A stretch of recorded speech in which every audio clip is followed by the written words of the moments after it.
Varicose veins కి సరైన చికిత్స కోసం సంప్రదించండి ఎవిస్ హాస్పిటల్.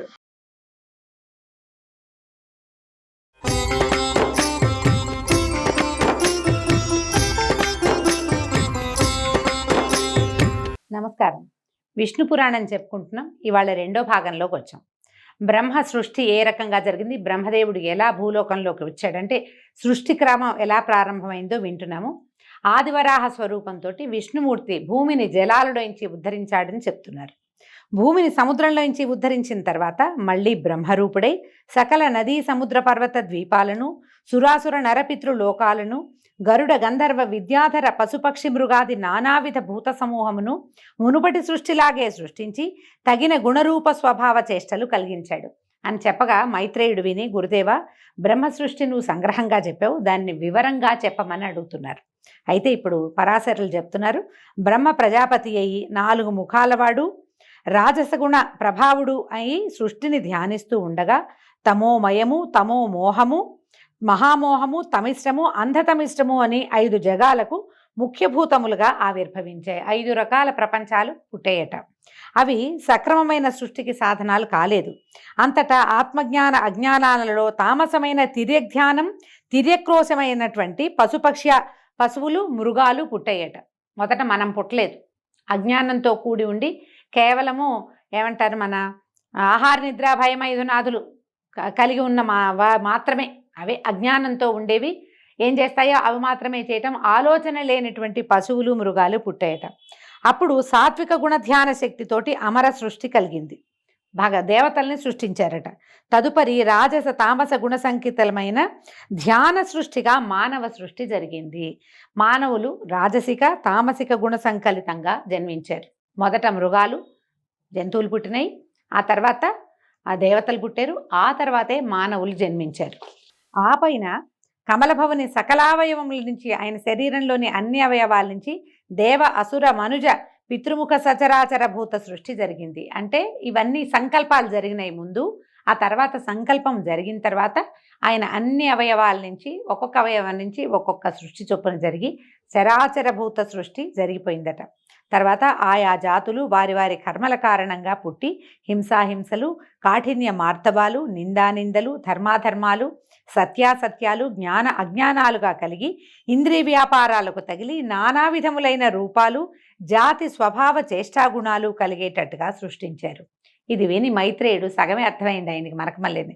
ఆయన అడుగుతున్నాడు, సరే మానవులు ఏ ఏ జాతులుగా బ్రహ్మ అవయవాల నుంచి ఉద్భవించారో చెప్పండి అంటే ఆయన చెప్తున్నారు, బ్రహ్మ సాత్విక గుణ రూపంగా ముఖం నుంచి బ్రాహ్మణులు, రాజస గుణ రూపంగా భుజాల నుంచి క్షత్రియులు, రాజస తామస గుణ రూపాన ఊరువల నుంచి వైశ్యులు, తామస గుణ రూపాన పాదాల నుంచి శూద్రులు పుట్టారు. వీరిలో బ్రాహ్మణులకు వేదాధ్యయనము, క్షత్రియులకు భూపాలన, వైశ్యులకు వ్యాపారము లేదా కృషి, శూద్రులకు బ్రాహ్మణ భక్తి, కృషి, అన్ని రకాల విద్యలు వీళ్ళకి విహిత కర్మలుగా నిర్ణయించారు. కర్మలు, అన్ని రకాల కర్మలు, బలంతో చేయగలిగే పనులన్నీ మీకు 4వ జాతికి ఇచ్చారట. ఈ 4 కులాల వారు కూడా బ్రహ్మ అవయవాల నుంచి పుట్టినవారే కనుక యజ్ఞాలు చేయటానికి అర్హులే. అంటే ఆ కాలంలో అన్ని రకాల జాతుల వాళ్ళు యజ్ఞం చేసుకునే వాళ్ళట. యజ్ఞాల వల్ల దేవతలకు సంతుష్టి కలుగుతాయి. ఆ దేవతల ఆనందమే ప్రజాభివృద్ధికి మూలం. కాబట్టి యజ్ఞాలు కళ్యాణకారకాలుగా గ్రహించాలి. అందుకనే మనకి కృతయుగం అంతా యజ్ఞాలే ఉండేవంటి, పూజలు కాదు, యజ్ఞమే ప్రతి వాళ్ళు కూడా చేసేవాళ్ళు. పాపకర్మల ఆలోచన లేక, దుర్జనుల పనులు విమర్శించక, ధర్మ మార్గం తప్పక, నింద వచ్చేటువంటి ఏ పనులు చేయక, ఇతరుల పొగడ్తలకు పొంగక ప్రవర్తించే నరులు సురలతో సమానులు. వీళ్ళు దేవతలతో సమానం. సరిగ్గా ఉండాలి ప్రవర్తన, నియమావళి అన్నమాట ఇది. ఇలా ప్రవర్తిస్తే మనం దేవతలతో సమానమైపోతామని. తాము చేసిన దానముల ఫలంగా మోక్షాన్ని మానవులు పొందుతారు. శ్రద్ధగా ఆచారాన్ని పాటిస్తూ ఎవరిని బాధించక, తాము ఎలాంటి బాధలు పొందక నిర్మల మనస్కులై విష్ణుభక్తి పరాయణులుగా జీవించేవారు బ్రహ్మ ప్రత్యేకించి సృష్టించిన వారిని గ్రహించండి. తామస గుణంతో లోభమోహాలకి లొంగి, పుణ్యక్రియల ఆలోచన లేక, రోగాలకు చిక్కి, పాపపుణ్యాలతో నలుగుతూ పామరులుగా ఉండేవారుగా బ్రహ్మ కొందరిని సృష్టిస్తాడట. కొందరు పుణ్యాత్ములు, కొందరు పాపకర్మలు, కొందరు పాలకులు, కొందరు సేవకులు, కొందరు మాననీయులు, కొందరు సంపన్నులు, ఇంకొందరు దరిద్రులు బ్రహ్మ సృష్టిలోనే ఉంటారు. భగవంతుడే బ్రహ్మే అట్లా రకరకాలుగా సృష్టిస్తాడు. వీళ్ళు తమ తమ కర్మల్ని అనుసరించి ఇప్పుడు ధనవంతుడు ధనహీనుడు గాను, ధనహీనుడు ధనవంతుడు గాను మారే అవకాశం ఉంది. ఆయనే పుట్టిస్తాడు పేదవాడిని. పేదవాడు గొప్పవాడు అవడా అవుతాడు. అయిన వాళ్ళని చాలామందిని చూస్తాం కదా. అట్లాగే పుణ్యాత్ములు పాపకర్మలు అవుతారు, పాపాత్ములు పుణ్యకర్మలు అయ్యే అవకాశం ఉంది. కార్తీక పురాణం దీన్ని ప్రతిపాదిస్తుంది. అడుగడుగునా మనం అట్లాగే చాలా కుకర్మలు చేసిన వాడు మళ్ళీ ఒక పూజ చేసి ఒక పౌర్ణమి నాడు దీపారాధన చేసి మళ్ళీ మోక్షాన్ని పొందాడని చూపిస్తారు. పరస్పరం ధనకాంక్షతో పోరాడే వారికి తగిన చతురంగ బలాలు, పురాలు, వాహనాలు బ్రహ్మ సృష్టి విశేషంగా తెలుసుకో. ఎప్పుడు యుద్ధాలు చేసే వాళ్ళకి వాళ్ళంత జనం ఉంటారు, వాళ్ళ దగ్గర జనం చేరుతూ ఉంటారనమాట.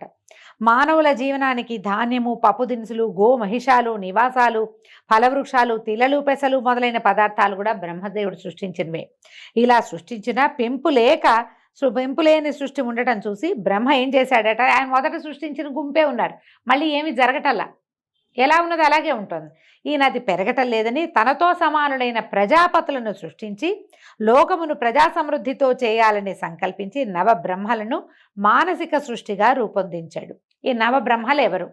భృగువు, పులస్త్యుడు, పులహువు, క్రతువు, అంగిరసుడు, మరీచి, దక్షుడు, అత్రి, వశిష్ఠుడు. వీళ్ళని నవబ్రహ్మలుగా చెప్తారు.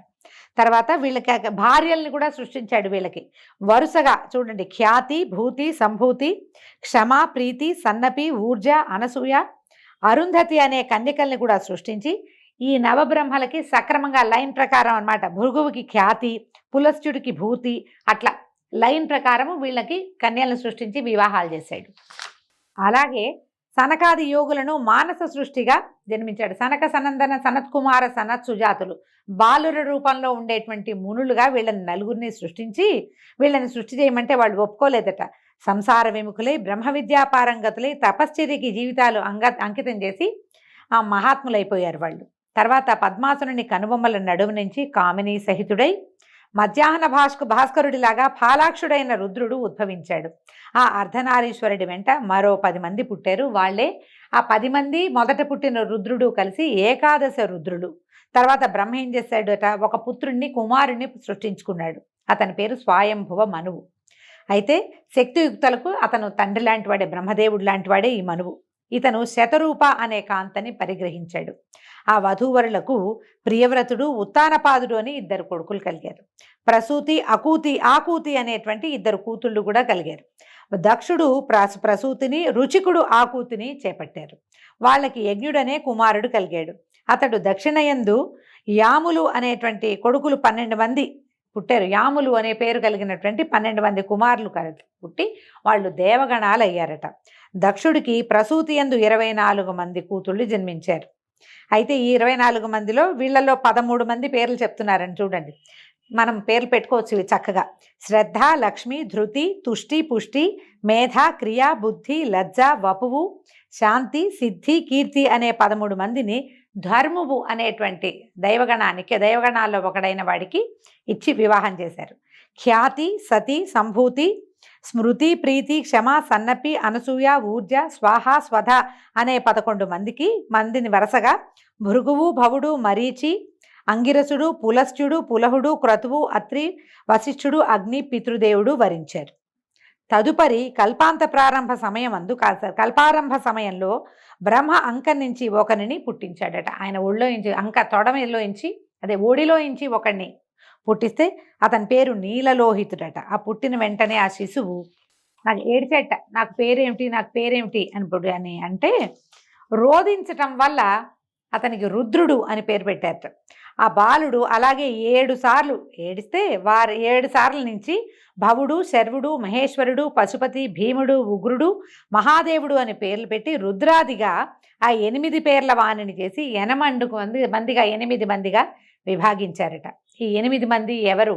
బ్రహ్మదేవుడి నుంచి జన్మించిన రుద్రులు సూర్యుడు, జలము, పృథ్వీ, వాయువు, అగ్ని, ఆకాశము, దీక్షితుడు, చంద్రుడు అనే శరీరాలుగా ఉండేటట్టుగా చేసి వరుసగా వాళ్ళకి మళ్ళీ భార్యల్ని సృష్టించాడు. ఇదంతా బ్రహ్మ సృష్టేనండి. వాళ్ళకి సువర్చల, ఉష, సుకేసి, శివ, స్వాహ, దిక్కు, దీక్ష, రోహిణి అనే వారికి భార్యలుగా చేశాడు. వీళ్ళకి వరుసగా భార్యల్ని సృష్టించాడు.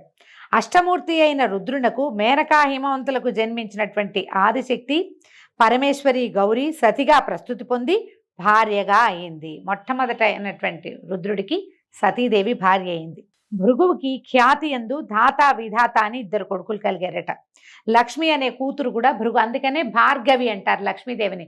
భృగు నందనగా చెప్తారు. భృగువుకి మొదట లక్ష్మీదేవి జన్మించింది. ఆ లక్ష్మిని శ్రీహరికి ఇచ్చి వివాహం చేశాడు. అప్పుడు మైత్రేయుడు అడిగాడు. మనకు వచ్చే ఆలోచన మైత్రేయుడికి కూడా వచ్చింది.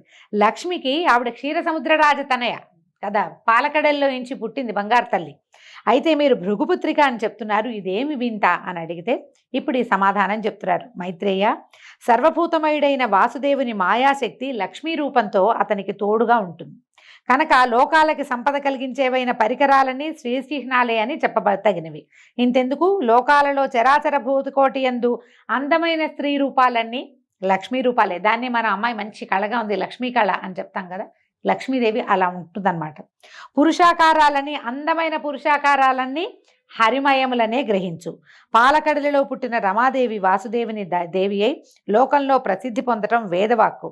ఆ వృత్తాంతం మరీచి బ్రహ్మముఖత నేను విన్నది చెప్తానంటున్నాడు. ఇంకో వృత్తాంతంలోకి వెళ్ళింది.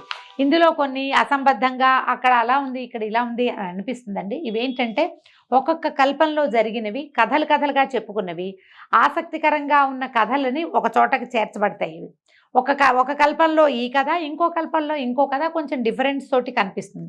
అందుచేత కొంచెం ఎక్కడో ఒక కనెక్టివిటీ పోయిందని మనం భావిస్తాం, కానీ కనెక్షన్ ఉంది, అంత ఎక్కువగా లేదు, అంతే.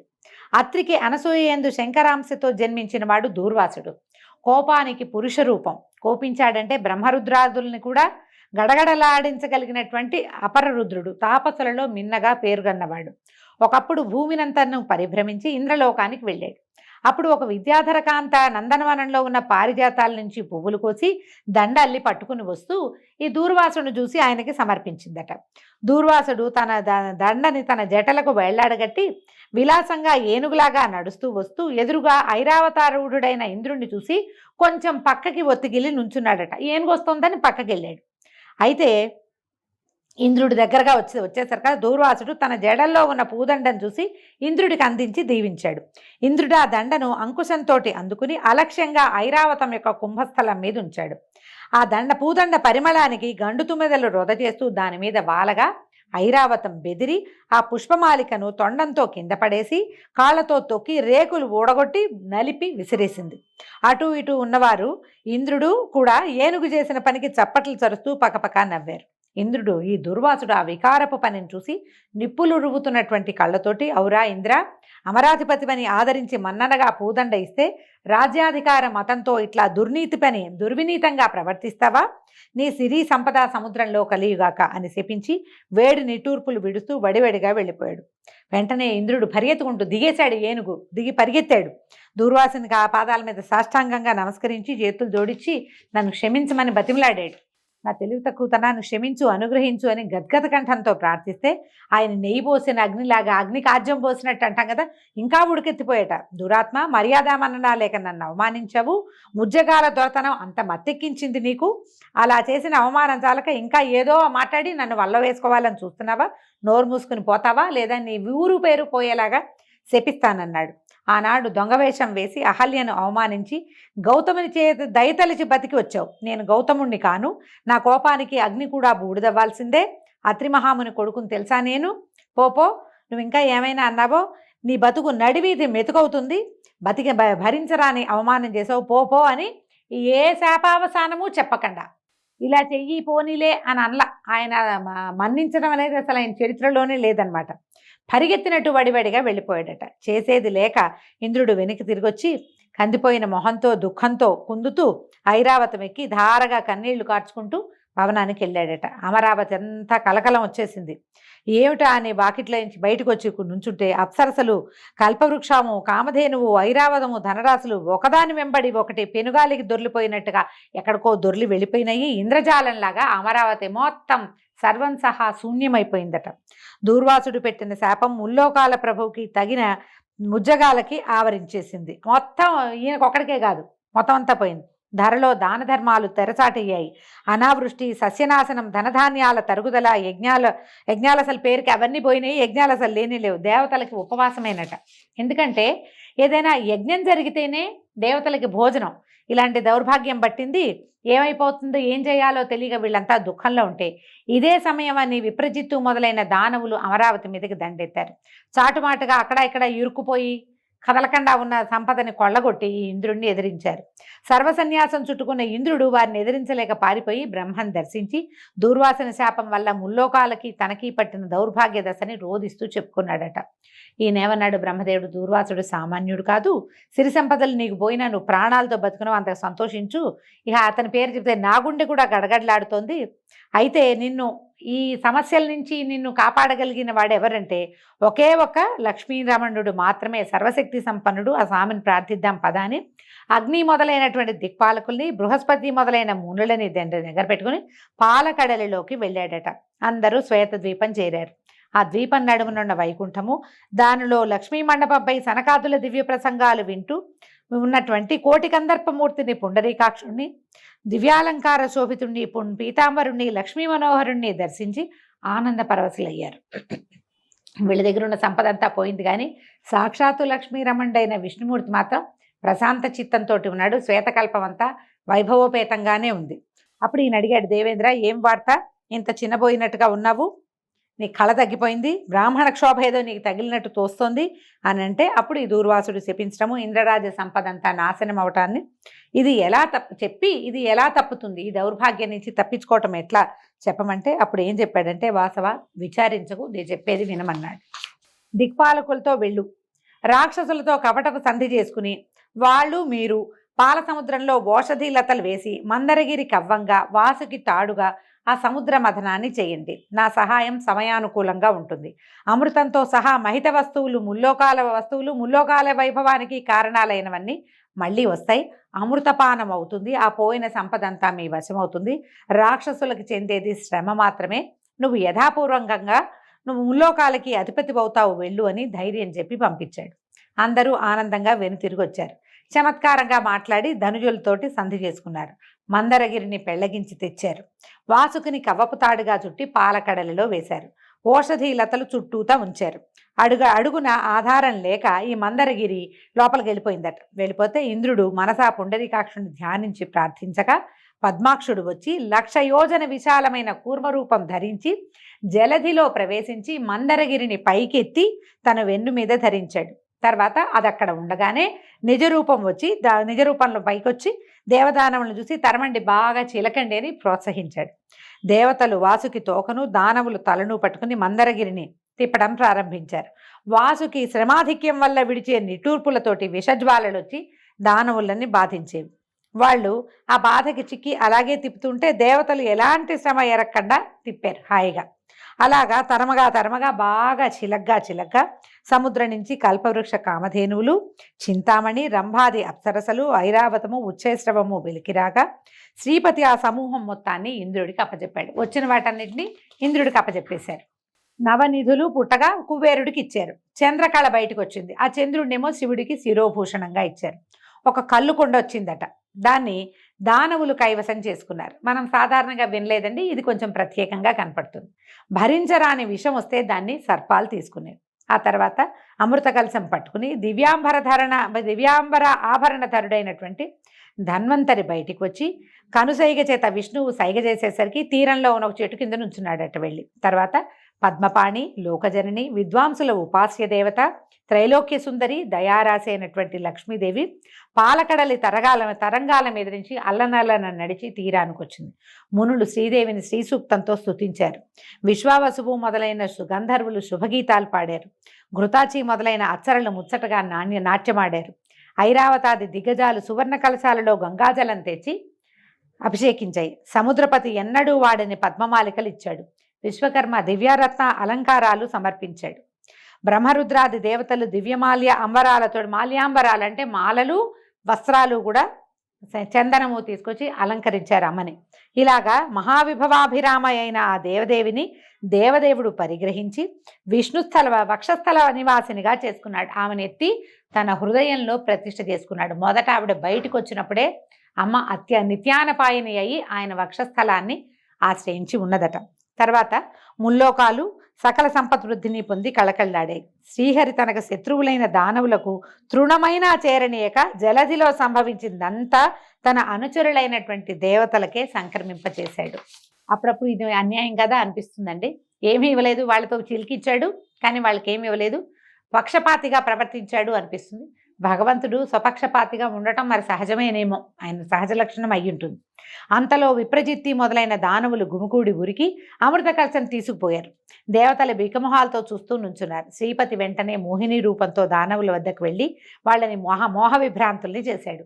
చిరునవ్వు, చిలికి చూపులు, హంస నడకలు, చేసంజ్ఞలు మొదలైన విలాసాలు ప్రదర్శించే ఆ మోహినిని చూసి ముగ్ధులైపోయారు. దానవుల మాట చెప్పనే అక్కర్లేదు.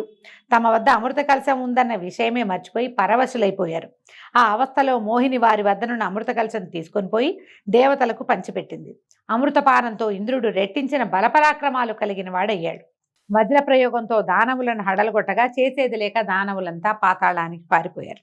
మందర పర్వతాన్ని మునుపటి చోటుంచి వాసుకుని ప్రశంసించి పంపించి దేవతలు తమ స్థానాలకి వెళ్ళిపోయారు. ఆ తర్వాత ఇంద్రుడు లక్ష్మీకాంతునికి నమస్కరించి ఆ స్వామి కరుణ చేత ముల్లోకాల పాలనాధికారాన్ని పొందాడు.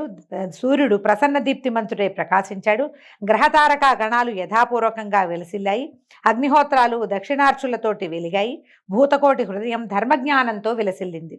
భూమండలము అనావృష్టి దోషము, తర్వాత రాచ దురుసుతనము పోయి సస్య సమృద్ధితోటి ప్రజాభివృద్ధితోటి రాణించింది.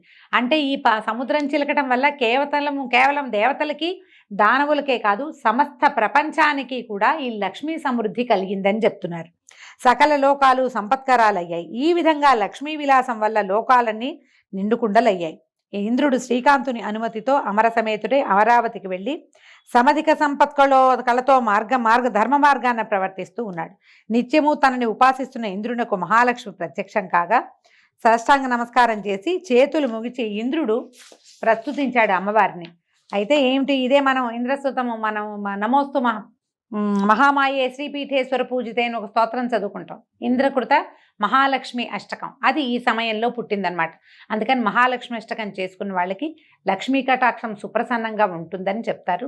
మనం లక్ష్మీ అష్టోత్తరం చదువుకుంటాం కదా, అలాగే ఈ అష్టకాన్ని కూడా చదువుకుని కృతార్థులు కండి అని చెప్తున్నారనమాట. అయితే నువ్వు చాలా గొప్పదానివమ్మ, మమ్మల్ని రక్షించు, కాపాడు అని చెప్తే ఇప్పుడు ఈయన ఏమన్నా అడిగాడో చూడండి. ఇతను ఇంద్రుడు ప్రార్థించిన ప్రార్థనకి అమ్మ లక్ష్మీదేవి ఎలాంటి ఇవి ఇచ్చిందో చూడండి. ఇంద్రుడు అడుగుతున్నాడు, నేను నేర్చిన విద్యలందు, శరచాప ఖడ్గాది సాధనములయందు, చతురంగ బలములయందు, గోమహిషాదులయందు, అవి గల ప్రదేశములందు, మణికనక వజ్రాలంకారాలయందు, పరిమళ ద్రవ్యములయందు, నా పుత్రమిత్ర కళత్ర బంధువులయందు, శక్తి గుణ ఇంద్రియములందు, రాష్ట్రాలలో, దుర్గాలలో, రాజధానులలో, క్రీడావిహార ప్రదేశాలలో, నా శరీరమునందు కూడా నీవు దయగా ఉండు నాతోటి అని నా కోరుకున్నాడట.